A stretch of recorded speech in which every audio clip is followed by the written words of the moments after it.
दोस्तों, पिछले दिनों कोलकाता के होटल में द बंगाल फाइल्स नाम की फिल्म का ट्रेलर लॉन्च होना था, लेकिन नहीं हो सका। फिल्म निर्माता विवेक रंजन अग्निहोत्री ने बताया कि वो तय समय के हिसाब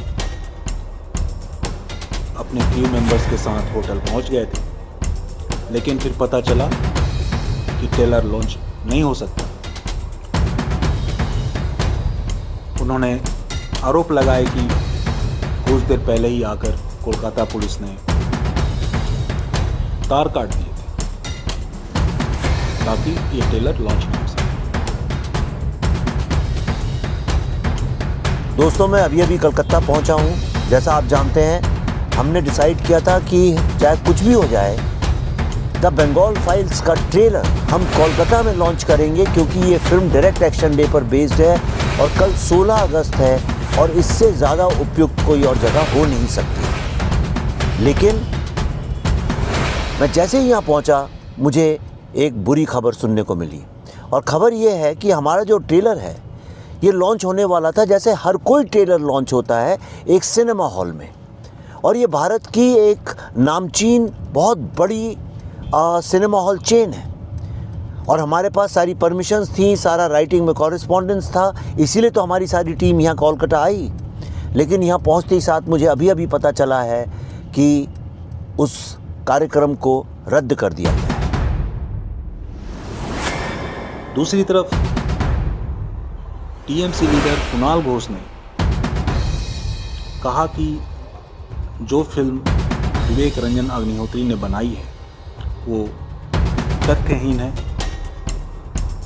इसमें बंगाल की छवि खराब करने की कोशिश की जा रही है, तथ्यों को तोड़ मरोड़ कर पेश किया जा रहा है। विवेक रंजन अग्निहोत्री बीजेपी के एजेंट हैं, उनके लिए काम कर रहे हैं। ये काम बीजेपी ने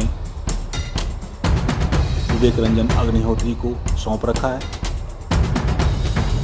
फिर एक अन्य वक्तव्य में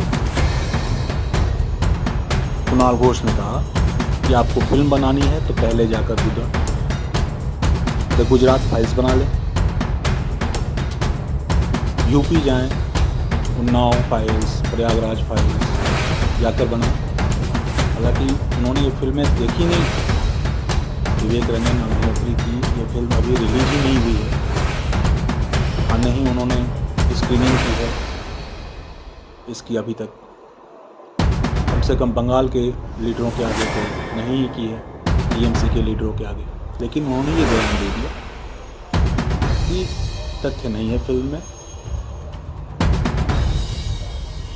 अब लेकिन सवाल ये नहीं है, सवाल ये है कि कौन है वो लोग, कि क्या वाकई कौन सा है वो पॉलिटिकल प्रेशर, कौन सी है वो पॉलिटिकल पार्टी जो हमारी आवाज को सप्रेस करना चाहती है, मीडिया के और क्यों करना चाहती है। सामने आ रहा है जो फिल्म अभी किसी ने देखी नहीं है, जिस फिल्म को सेंसर का सर्टिफिकेट मिल चुका है, उस फिल्म को लोग कैंसिल क्यों करना चाहते हैं। पहले हमारे ऊपर इतनी सारी एफआईआर लॉन्च की गई, जब हमने यह सारा कार्यक्रम किया, इतना खर्चा किया, सारी व्यवस्था की, हम यहाँ पहुंचे तो अब हमें पता चल रहा है कि उस थिएटर में हम लोग अपनी फिल्म नहीं दिखा सकते हैं, लेकिन फिल्म का ट्रेलर नहीं दिखा सकते नहीं। और लोग, this is very sad, it's a very sad commentary on our democracy. क्या भारत में दो कॉन्स्टिट्यूशन चलते हैं, एक भारत का और एक यहाँ बंगाल का, जहाँ फ्रीडम ऑफ एक्सप्रेशन संविधान ने दिया, उस पर पाबंदी लगाई है, बोलने पर, लिखने पर, या फिर सिनेमैटिक तरीके से चीज़ों को पेश करने पर। ऐसी चीज़ों को प्रोपेगेंडा करार दिया जा रहा है। प्रोपेगेंडा जानते हैं क्या है?